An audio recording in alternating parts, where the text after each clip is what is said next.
ওসমান হাদির মৃত্যুতে রাজশাহীতে নেমে এসেছে শোকের ছায়া।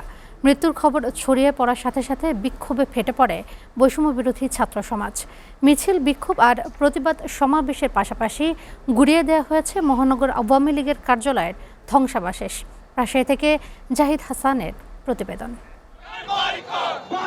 রাত 11টার দিকে সাহেববাজার জিরো পয়েন্টে রাস্তায় আগুন জ্বালিয়ে রাস্তা অবরোধ ও বিক্ষোভ করেন এনসিপির নেতাকর্মীরা।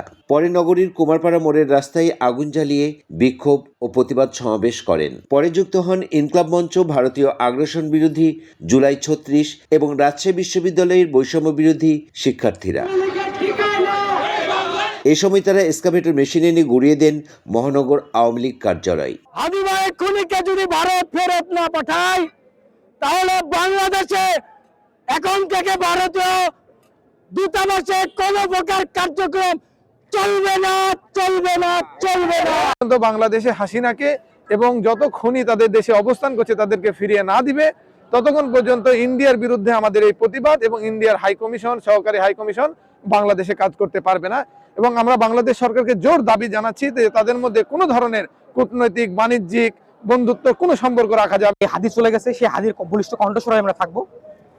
আমি যদি হতে পারি হাদি, সবাই যদি হতে পারে হাদি, তাহলে তবেই আসবে আজাদি। এদিকে জনগণের নিরাপত্তাহীনতার জন্য স্বরাষ্ট্রমন্ত্রীকে দায়ী করে তার পদত্যাগ দাবি করেছেন এনসিপির নেতারা। জনগণের জানমালের নিরাপত্তার সরকার পুরোপুরি ব্যর্থ হয়েছে।